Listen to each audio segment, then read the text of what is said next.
Hello viewers, আসসালামু আলাইকুম। আপনারা কেমন আছেন? আশা করি ভালোই আছেন।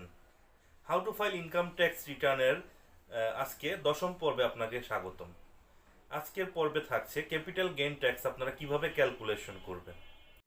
শুরুতে আমি ভিডিওতে এর রেফারেন্সগুলো নিয়ে আলোচনা করব, তারপর একটি প্র্যাকটিক্যাল ফাইলের মাধ্যমে এটা কিভাবে ক্যালকুলেশন করতে হয় তা দেখাবো। তো আসুন কথা না বাড়িয়ে আমরা চলে যাচ্ছি স্ক্রিনে। আমার ভিডিওটি যদি আপনাদের বিন্দুমাত্র উপকারে এসে থাকে, আপনারা অবশ্যই আমার চ্যানেলটি সাবস্ক্রাইব করবেন এবং লাইক, কমেন্ট, শেয়ার করে অন্যদের শেখার সুযোগ করে দিবেন। আল্লাহ হাফিজ। Welcome to FM skill sharing. Today's topic how to file capital gain tax, অর্থাৎ মূলধনী মুনাফা লাভের ওপর আপনারা কিভাবে ক্যাপিটাল গেইন ট্যাক্স নির্ধারণ করবেন। শুরুতে আমি রেফারেন্স দেখাবো, তারপর ক্যাপিটাল গেইন ট্যাক্স কিভাবে নির্ধারণ করে একটি ব্যবহারিক ফাইলের মাধ্যমে তুলে ধরব। আসুন আমরা রেফারেন্সগুলো দেখে নিচ্ছি। Assessment of capital gain tax, এখানে অনেকগুলো ধারা দেওয়া আছে। Capital asset transfer, capital gain, আরও অনেকগুলো দেওয়া আছে। এই ফাইলটি আমি শেয়ার করে দেব, আপনারা ডাউনলোড করে পড়ে নেবেন। আমি অনেক সংক্ষিপ্তকারে এটি আলোচনা করে যাব। তো দেখুন, আমি কিছু ধারাগুলো আলোচনা করব। ধারা 31-এ বলা আছে মূলধনী সম্পদ। মূলধনী সম্পদ ধারা 31 না, অ্যাকচুয়ালি সাবসেকশন 15-এ বলা আছে স্থানান্তর। 266 মূলধনী লাভ, মূলধনী লাভের গণনা, ব্যবসায় অনুমোদন যোগ্য ব্যবসা বা অনুমোদনে স্থানান্তর থেকে মূলধনী লাভের গণনা, মূলধনী লাভের উপর প্রদেয় কর, সিকিউরিটিজ বা কোম্পানির স্পন্সর শেয়ার হোল্ডার দ্বারা বা মিউচুয়াল ফান্ড ইউনিট স্থানান্তর থেকে কর আদায় এবং একটি এসআরও আজকে আলোচনা করব। তো আসুন আমরা দেখে নিচ্ছি।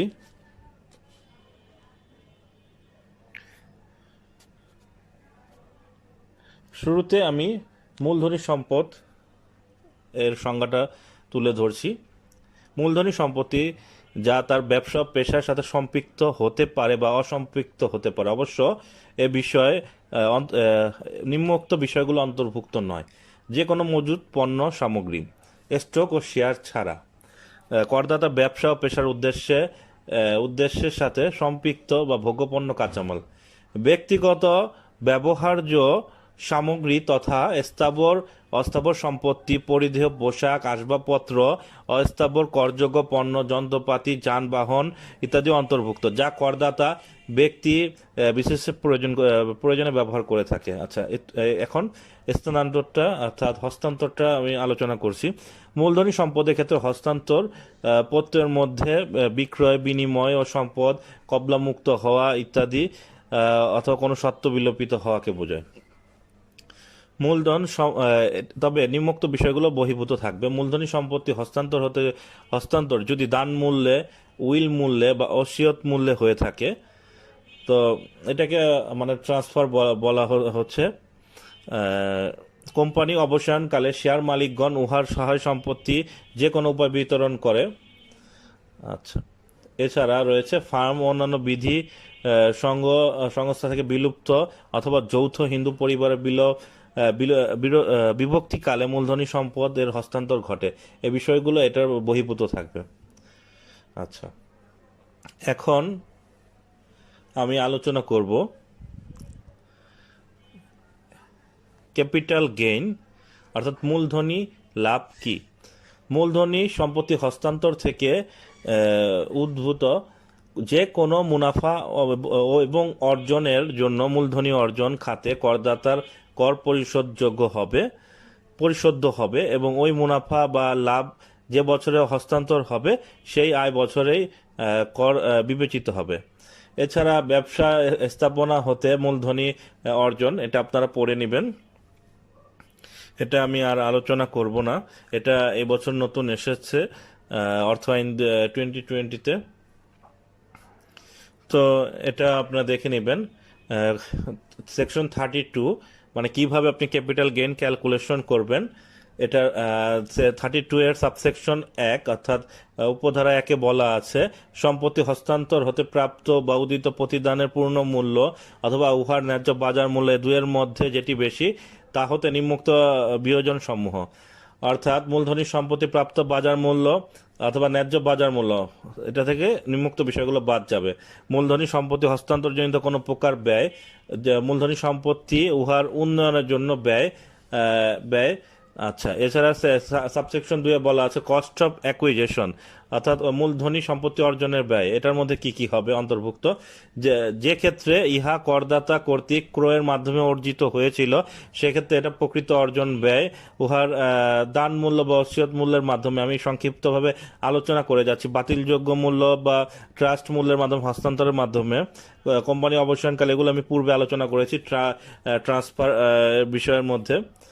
আচ্ছা, এখন সাবসেকশন 3-তে বলা আছে যে ক্ষেত্রে উপকর কমিশনারের মতে করদাতার হস্তান্তরিত মূল্য সম্পত্তি ন্যায্য বাজার মূল্য বা উহা যে তারিখে হস্তান্তরিত হয়েছিল তা প্রতিদান মূল্যের চাইতে এরূপ অঙ্ক অধিক, অর্থাৎ ওই অধিক অঙ্ক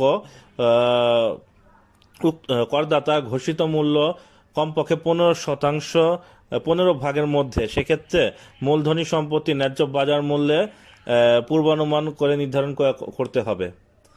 আচ্ছা, বিষয়টা আমি একটু পরিষ্কার করে বুঝিয়ে বলবো, নিচেরটা পড়ে নিচ্ছি। যে ক্ষেত্রে উপকর কমিশনার এরূপ অভিমত পোষণ করে যে, আচ্ছা, দুটো বিষয় অনেকটা কাছাকাছি, অর্থাৎ আপনি যে মূল সম্পত্তিটি হস্তান্তর করবেন তা যদি 15%-এর মধ্যে হয় বা তার কম হয় তাহলে এটাকে আপনাকে পুনরায় নির্ধারণ করতে হবে, এ কথাই বলেছে। এবং 25%-এর বেশি হলে সেটা জিসিডি যেটা মনে করবে সেটা আপনার এখানে আপনাকে সেটার উপর ক্যাপিটাল গেইন ট্যাক্স দিতে হবে। এছাড়া এটা আপনারা পড়ে নেবেন, এই অংশটা আমি আলোচনা করব না, আমি সংক্ষিপ্তকারে দেখিয়ে যাচ্ছি। ক্যাপিটাল গেইন নিয়ে দেখুন, সেকশন 7-এ বলা আছে আপনি যদি কোনো সরকারি সিকিউরিটিজের সিকিউরিটিজ এর ন্যায় মূলধনী পরিসম্পদ হস্তান্তর করেন তাহলে আপনার কর ধার্য হবে না, অর্থাৎ এটা ট্যাক্স ফ্রি। আচ্ছা, এছাড়া সেকশন 10-11 এগুলো আপনারা পড়ে নেবেন। এখানে যদি আপনার পড়ার প্রয়োজন হয়, আমি একটা সামারি করেছি আপনাদের বোঝার সুবিধার্থে, আপনারা এটি লক্ষ্য করুন। ক্যাপিটাল গেইন বলতে কি বোঝাচ্ছে? ক্যাপিটাল গেইন হচ্ছে sale price minus acquisition cost, অর্থাৎ আপনার বিক্রয় মূল্য থেকে যদি আপনার ক্রয় মূল্য অপেক্ষায় যদি বিক্রয় মূল্য বেশি হয় তাহলেই আপনার ক্যাপিটাল গেইন হবে। ক্যাপিটাল গেইনের মধ্যে সেল প্রাইস মাইনাস কোনো যদি ব্রোকারেজ কমিশন থাকে, আর পারচেস প্রাইসের মধ্যে এই বিষয়গুলো অন্তর্ভুক্ত হবে। আপনারা দেখলেন এখানে আমি কিছু উদাহরণও দিয়েছি, সেটা আপনারা এই ফাইলটি ডাউনলোড করে পড়ে নেবেন। Capital gain tax from gifted transfer or trust or distributed on liquidation of a company or firm। অনেক আলোচনা আছে এখানে, আজকে যদি ডিটেলস আলোচনা করতে চাই ভিডিওটি অনেক লম্বা হয়ে যাবে, তো আমি সংক্ষিপ্ত আকারে আপনাদের দেখিয়ে দিচ্ছি। প্রথম এক্সাম্পলে বলা আছে mister A gifted a land by mister X, cost of that to Mr. X was 10 lakh and accumulated depreciation 5 lakh. Few years later, A gifted it to Mr. B. B sell the land টাকা 25 লাখ। দেখুন, B এখানে ল্যান্ডটা sell করেছে 25 লক্ষ টাকায়, এবং তাহলে তার acquisition cost হচ্ছে এ যে মূল্যে, এ তো একটা গিফট পেয়েছে মিস্টার এক্স এর কাছ থেকে, এক্স এর গিফট মূল্য ছিল এখানে 10 লক্ষ টাকা এবং অ্যাকুমুলেটেড ডেপ্রিসিয়েশন ছিল 5 লক্ষ টাকা, অর্থাৎ এখানে আপনার 10 লাখ টাকা হচ্ছে আপনার ক্যাপিটাল গেইন। আচ্ছা, এখন এই সংক্রান্ত আরো দুটো উদাহরণ আছে, আপনারা দেখে নেবেন। সেকশন 32-রে কিভাবে ক্যাপিটাল গেইন ট্যাক্স কম্পিউটেশন করবেন ট্রান্সফার আর বিজনেস আন্ডারটেকিং এর ক্ষেত্রে। আচ্ছা, এখন আমি এখানে মূল ইম্পর্টেন্ট একটা শিডিউল আছে, শিডিউল 2-এর প্যারা নাম্বার 2। এখানে বলা আছে ইন কেস অফ কোম্পানির ক্ষেত্রে ক্যাপিটাল গেইন হবে নর্মাল স্ল্যাব সরাসরি 15%। আচ্ছা, ইন কেস অফ পার্সন, আমরা যেটা আজকে আমাদের আলোচ্য বিষয়, যদি সম্পত্তিটি বিক্রয় করা হয় 5 বছরের মধ্যে, আপনারা খেয়াল করেন আপনার 5 বছরের মধ্যে, তাহলে সেটা ক্যালকুলেশন হবে নর্মাল স্ল্যাব রেটে। যদি আপনার ক্যাপিটাল অ্যাসেটটি বিক্রয় করা হয় 5 বছরের পর, সেক্ষেত্রে যদি ক্যাপিটাল গেইন হয় তাহলে আপনাকে এই ট্যাক্স ক্যালকুলেশন দুইবার করতে হবে, নর্মাল স্ল্যাব রেটে এবং 15% আলাদা করে, এ দুটোর মধ্যে যেটি কম। আচ্ছা, এছাড়া একটি এসআরও আছে, একটি গুরুত্বপূর্ণ এসআরও 196 আইন আয়কর 215। এই এসআরওটিতে এখানে দেখুন 1 নম্বরে বলা আছে কোম্পানি সংক্রান্ত ব্যক্তিদের ক্ষেত্রে, যাদের ক্ষেত্রে আয়করের হার 10%। এছাড়া ব্যাংক, আর্থিক প্রতিষ্ঠান, মার্চেন্ট ব্যাংক, বীমা, লিজিং কোম্পানি ইত্যাদি এগুলোর ক্ষেত্রে বলা আছে এখানে উৎসে কর্তন করবে, যেখানে 5%। এখানে এদের অর্জিত আয়ের উপর, ক্যাপিটাল গেইনের উপর 5% ট্যাক্স কর্তন করবে বা কাটা হবে। আচ্ছা, এখন এখানে আরো বলা আছে কোম্পানি শেয়ার হোল্ডার, ডিরেক্টর ব্যতীত স্টক এক্সচেঞ্জে তালিকাভুক্ত অন্য যে কোনো কোম্পানির শেয়ার হোল্ডার, আরও অনেক আলোচনা আছে। অর্থাৎ পরিশোধিত মূলধনে 10% অধিক হলে শেয়ার রয়েছে, তাদের ক্ষেত্রে আপনার 5% ট্যাক্স কাটতে হবে, তারা যদি এক্ষেত্রে ক্যাপিটাল গেইন করে থাকে। আচ্ছা, এখানে মোস্ট ইম্পর্টেন্ট আর একটা দফা আছে, খতে বলা আছে দফা ক এর এবং উক্ত অর্ডিন্যান্সের সেকশন 53-তে বর্ণিত করদাতা ব্যতীত, এইসব করদাতা ব্যতীত স্টক এক্সচেঞ্জের তালিকাভুক্ত শেয়ার সিকিউরিটিজ বিক্রয় করলে সে আয় করমুক্ত। আচ্ছা, এখন আমরা ফাইলের মাধ্যমে এটা দেখে নিচ্ছি। আমরা টিন সার্টিফিকেট থেকে করদাতার নাম ইনপুট পেজে এন্ট্রি দেব। এখানে নেমের ঘরে বা আপনার টাইপ করে দিতে পারেন ইনপুট পেজে মিস্টার ওয়াই। এখন এখানে মিস্টার ওয়াই এর পর আমরা এখানে mister B, father name mister B আমরা এখানে বসিয়ে দিচ্ছি, মিস্টার বি। আচ্ছা, মাদার নেম এখান থেকে দেখে বসিয়ে দেব। তা আপনারা আপনাদের এখানে যে তথ্য দেওয়া আছে টিন সার্টিফিকেটে সেটা আপনারা দেখে বসিয়ে নেবেন। এখানে ট্যাক্স সার্কেল, ট্যাক্স জোন আমি পূর্বে বসিয়ে রেখেছি। এটা এখানে প্রেজেন্ট অ্যাড্রেস, পার্মানেন্ট অ্যাড্রেস আমি সেম রেখেছি। ইমেল অ্যাড্রেস এগুলো আপনারা, এনআইডি এগুলো আপনারা বসিয়ে নেবেন। আচ্ছা, নিচেরটা পার্মানেন্টে চেঞ্জ হবে, এটা চেঞ্জ করে নিচ্ছি। Present address, permanent address same হবে। আচ্ছা, তো আপনাদেরটা এটা যেটা দেওয়া থাকবে সেটা আপনারা এখানে ফিল আপ করবেন। এটা আমার ডেমো সার্টিফিকেট ছিল, তাই আমি চেঞ্জ করে নিয়েছি। এই হলুদ অংশে আপনার টিন নাম্বারটি লিখবেন, এখানে ডেট অফ বার্থ লিখবেন, লিখে আপনাদের ইনপুট পেজে ট্যাক্স ক্যালকুলেশন, এখানে অ্যাকচুয়ালি 20 হবে। ইনপুট পেজের এন্ট্রি দেওয়া শেষ। এরপর এখানে আপনি মেল হলে মেল, ফিমেল, সিনিয়র সিটিজেন বা হ্যান্ডিক্রাফট বা গ্যাজেট ওয়ারেন্টেড ফ্রিডম ফাইটার হলে আপনারা আপনাদের এখানে নির্দিষ্ট স্ল্যাবটি সিলেক্ট করে নেবেন। এটা আপনাদের ট্যাক্স ক্যালকুলেশনে সহায়তা করবে। এছাড়া আপনি কোন সিটি কর্পোরেশনে আছেন সেটাও নির্ধারণ করবেন, যদি আপনার এটা আপনার মিনিমাম ট্যাক্স ক্যালকুলেশনে কাজে আসবে। তো আপনি যদি যে সিটি যেখান থেকে আপনি এটা অর্থ উপার্জন করছেন সেটা এখানে সিলেক্ট করে দিবেন।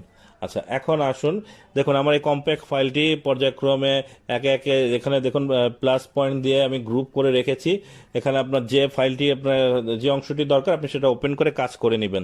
আজকে আমি ক্যাপিটাল গেইন নিয়ে আলোচনা করছি। তো ক্যাপিটাল গেইনে আমরা দেখে নিচ্ছি mister Y capital gain related তথ্যগুলো। এটা মুছে ক্লোজ করে দিলাম অপ্রয়োজনীয় ফাইল। মিস্টার ওয়াইয়ের ক্যাপিটাল গেইন রিলেটেড ইনফরমেশন এখানে দেওয়া আছে। সেল অফ শেয়ার, 1 লক্ষ শেয়ার বিক্রয় করেছে 10 টাকা করে প্রতিটা শেয়ার, এনলিস্টেড কোম্পানি সিকিউরিটি এক্সচেঞ্জের। তো আমি কোন কোম্পানির নাম উল্লেখ করছি না, এখানে আপনার লক্ষ্য করুন নাম্বার অফ শেয়ারটা এখানে উল্লেখ করবেন, কতটা শেয়ার বিক্রি হয়েছে, তার সেল প্রাইস দিবেন এবং কস্ট অফ অ্যাকুইজিশন এই প্রাইসটাও এখানে তুলে দিবেন। দেখুন এখানে সেল প্রাইস হচ্ছে 10 লক্ষ টাকা, কস্ট অফ অ্যাকুইজিশন প্রাইস হচ্ছে 8 লক্ষ টাকা, অর্থাৎ ক্রয় মূল্য আপনার 8 লক্ষ টাকা। তো এখানে 8 লক্ষ টাকা বসাবেন। এখন দেখুন আপনার ক্যাপিটাল গেইন হয়েছে 2 লক্ষ টাকা এবং এটা এক্সেম্পটেড, আমি এসআরও দিয়ে এখানে দেখিয়ে দিয়েছি, এই টাকা আপনার এক্সেম্পটেড অর্থাৎ করমুক্ত। আচ্ছা, sale or transfer of capital asset হয় নো ট্যাক্স ডিডাক্ট, অর্থাৎ ক্যাপিটাল অ্যাসেট সংজ্ঞা আপনারা পড়ে নেবেন। আপনারা যদি এখানে date of purchase, date of sale দেওয়া আছে, আপনারা লক্ষ্য করুন mister Y purchase a machinery on the date of 6 October 2016, 9,20,000 টাকা, সেল করেছে 8,20,000। আচ্ছা, এখন দেখুন আমি এখানে ডেটটা বসিয়ে নিচ্ছি ঠিক করে, 16 দেওয়া আছে 20, অর্থাৎ আপনার এখানে 4 বছর 1 মাস হয়েছে। তো অ্যামাউন্টটা বসিয়ে নিচ্ছি। লক্ষ্য করবেন আপনার পারচেস প্রাইস থেকে অবশ্যই সেলের সময় বিক্রয় মূল্য অর্থাৎ সেল প্রাইসটা বেশি হবে, তখনই আপনার ক্যাপিটাল গেইন হবে, না হলে আপনার এটা এখানে আসবে না। জাস্ট আমি এখানে ডেমো বোঝানোর জন্য রেখেছি। এখানে সেল প্রাইসটা আপনারা এন্ট্রি দিবেন 9,20,000, এটা আমি কস্ট অফ অ্যাকুইজিশনে দিয়ে দিয়েছি। হ্যাঁ, কস্ট অফ অ্যাকুইজিশনে দিয়েছি, এটা উপরে যাবে। আচ্ছা, মুছে নিলাম। Cost of acquisition 8,20,000। আচ্ছা, আর 9,20,000, আচ্ছা সরি, ঠিক আছে। সেল প্রাইসটা ছিল 8,20,000। দেখুন এখানে আপনার লক্ষ্য করবেন, যেখানে যদি আপনার নেগেটিভ আসে তাহলে আপনি ধরে নেবেন এখানে আপনার কোনো ক্যাপিটাল গেইন অর্জন হয়নি, এটা জিরো করে দিয়ে অন্য কাজ করবেন, বাকি ফাইলগুলো ফিল আপ করবেন। তো এখানে আপনার ক্যাপিটাল গেইন হবে, অর্থাৎ ক্রয় মূল্য থেকে বিক্রয় মূল্য অবশ্যই বেশি হতে হবে। তো এখানে আমি একটু তথ্য পরিবর্তন করে নিচ্ছি, যেহেতু আমি ক্যাপিটাল গেইন করছি। 10,20,000 টাকা সেল প্রাইস দিলাম, ধরে নিলাম আপনার মেশিনারি 10,20,000 টাকা। আমি এখানে লিখলাম সেল প্রাইস, পারচেস প্রাইস 9,20,000 টাকা। তো 9,20,000 টাকা আমি পারচেস প্রাইস বসাবো, বসিয়ে আমি এখন ক্যাপিটাল গেইন নির্ধারণ করব। তো 9,20,000 টাকা আমি এখানে বসিয়ে দিলাম। তো আপনারা লক্ষ্য করুন ক্যাপিটাল গেইন হয়েছে 1,00,000 টাকা। আচ্ছা, এখন ক্যাপিটাল গেইন 1,00,000 টাকা হয়েছে, এই ড্রপ ডাউনটা ক্লোজ করে দিচ্ছি। ক্লোজ করে দেওয়ার কারণ হচ্ছে এই সম্পত্তিটি 4 বছরের মধ্যে, যদি 4 বছরের মধ্যে হয় আপনাকে এটা নর্মাল স্ল্যাব রেটে ক্যালকুলেশন করতে হবে, শিডিউল 2-তে বলা আছে। তো আপনার যদি এত কিছু মনে রাখা দরকার নেই, এখানে খেয়াল রাখবেন যদি 5 বছরের কম হয় তাহলে একটা নিচে ড্রপ ডাউন ক্লোজ করে দিবেন। আচ্ছা, আমরা ধরে নিচ্ছি আরও অঙ্ক করার সুবিধার্থে, মানে এই ফাইলটি ফিল আপ করার সুবিধার্থে আমি এগ্রিকালচারের একটি ইনকাম এখানে একটা ডেমো ফাইল পূর্বে করেছিলাম, সেটা আমি এখানে বসিয়ে রেখেছি। এগ্রিকালচার ইনকাম থেকে আমার হয়েছে 4,00,000 টাকা, ক্যাপিটাল গেইন থেকে 1,00,000 টাকা, সর্বমোট 5,00,000 টাকা আমার ট্যাক্সেবল ইনকাম। আচ্ছা, এখন লক্ষ্য করুন এখানে এখানে আমার 15,000 টাকা নর্মাল স্ল্যাব রেটে ট্যাক্স এসেছে। তো এখন আমরা একটু পরিবর্তন করে দেখাচ্ছি। ধরে নিন এটা 14 সালে ক্রয় করা হয়েছিল বা 15 সালে, অর্থাৎ 5 বছরে 1 মাস, 5 বছরের বেশি, তাহলে আপনাকে এখন ট্যাক্স 2বার ক্যালকুলেশন করতে হবে। 2বার ক্যালকুলেশন করতে হবে, কারণ হচ্ছে এটা শিডিউল 2-তে বলা আছে নর্মাল স্ল্যাব রেটে ক্যালকুলেশন করবেন, এবং 5 বছরের অধিক যেহেতু, তো এখানে একটা ড্রপ ডাউন আমরা ক্লোজ করে রেখেছিলাম, এটা ওপেন করে দিবেন।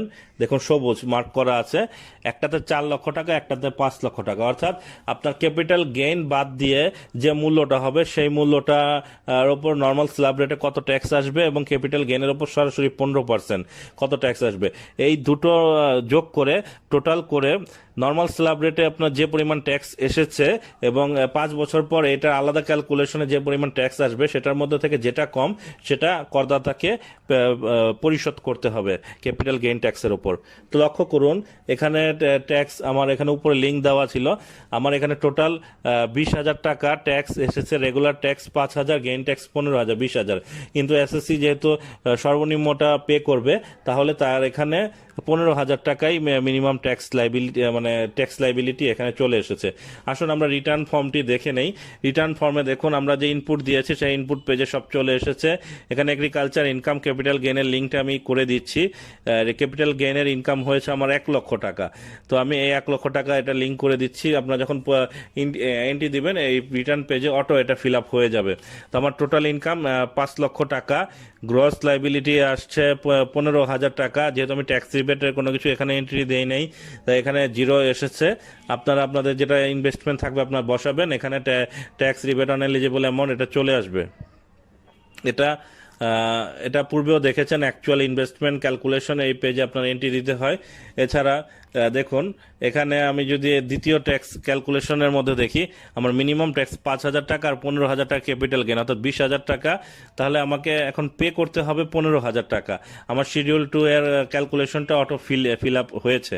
আচ্ছা, এখন আরেকটা ধারা ছিল স্পন্সর শেয়ার হোল্ডার ডিরেক্টর, যারা কোম্পানির 10% পরিশোধিত মূল্যের উপর মূল্য রয়েছে, পেইড আপ ক্যাপিটালের উপর শেয়ার, এখানে এই রিলেটেড একটা এসআরওতে বলা ছিল, সেটা আমি এখানে দিয়ে দিয়েছি। সেক্ষেত্রে আপনার রিডিউস ট্যাক্স রেটে ক্যাপিটাল গেইন ট্যাক্স হবে। সেখানে ধরে নিচ্ছি আমার 10,000 শেয়ার, 10,000 শেয়ারে বিক্রয় মূল্য ছিল 1,00,000 টাকা এবং কস্ট অফ অ্যাকুইজিশন ছিল 70,000 টাকা। এখানে যে 30,000 টাকা এখানে বসাবেন স্পেশাল ট্যাক্স টাইপ ইনকাম। এখানে দেখুন এটা ট্যাক্সটা অটো ক্যালকুলেশন করে নিয়েছে। এখানে যদি আপনার এই ধরনের কোনো ট্যাক্স ক্যাপিটাল গেইন থাকে সেটা আপনারা এখানে এন্ট্রি দিবেন, এটা অটো ক্যালকুলেশন হয়ে এখানে চলে আসবে এবং এটা রিটার্ন পেজে অটো ফিল আপ হয়ে যাবে। তো আপনারা এখানে দেখতে পাচ্ছেন ট্যাক্স ক্যালকুলেশন আমার অটোমেটিক্যালি হয়ে গিয়েছে। তো এই যে এটা আমি ড্রপ ডাউন দিয়ে বামে মাইনাস চিহ্ন আছে, এটা আপনারা যদি 5 বছরের কম হয় তাহলে এটা ক্লোজ করে রাখবেন, এটা দেওয়ার প্রয়োজন নেই। আচ্ছা, এরপর আমরা বাকি পেজগুলো দেখে নিচ্ছি। লক্ষ্য করুন total tax payable 16,500, amount paid with return এটা 16,500। তো এখানে লক্ষ্য করুন এখানে 16,500 আমার টোটাল ট্যাক্স লাইবিলিটি চলে এসেছে। Tax liability on special reduced rate, এটা ছিল 1,500 টাকা ট্যাক্স এখানে আসছিল, আর 15,000 টাকা আমার নর্মাল স্ল্যাব রেটে আসছিল। তো সেটা নিয়ে 16,500। আপনাদের ITT-NB থাকলে এখানে ফিল আপ করে নেবেন। এখানে কি কি ডকুমেন্ট দিতে হবে তার সাথে আপনারা দেখেছেন, এখানে সাইন করবেন এবং রিটার্ন অ্যাকনলেজমেন্ট স্লিপ আপনার লক্ষ্য করুন এখানে এটাতে আপনাকে আয়কর অফিসে জমা দেন বা মেলাতে, এবছর তো মেলা হবে না, আপনারা আয়কর অফিসে জমা দিলে সেটা আপনাকে এখানে সিল সিগনেচার দিয়ে এটা ফেরত দিবে। আচ্ছা, বাকি পেজগুলো আমি একটু ওভারভিউ করে দেখিয়ে দিচ্ছি। এখানে বিজনেস ইনকাম, এটা নিয়ে আমার পরবর্তী ভিডিওটি থাকবে, income from business and profession. তো সেটার জন্য আপনারা অপেক্ষা করুন। ইনভেস্টমেন্ট সব পেজই আমার মোটামুটি কাভার হয়ে যাচ্ছে অন বাই অন। তো এখন ক্যাপিটাল গেইন ট্যাক্স নিয়ে আপনাদের ভিডিও দিলাম, আপনাদের প্রয়োজনীয় এটা রিকোয়ারমেন্ট ছিল। তো এগুলা আপনারা দেখলেন। যদি আমার এই ভিডিওটি দেখে আপনাদের বিন্দুমাত্র উপকারে আসে আপনারা অবশ্যই আমার চ্যানেলটি সাবস্ক্রাইব করবেন। আসসালামু আলাইকুম, আল্লাহ হাফেজ।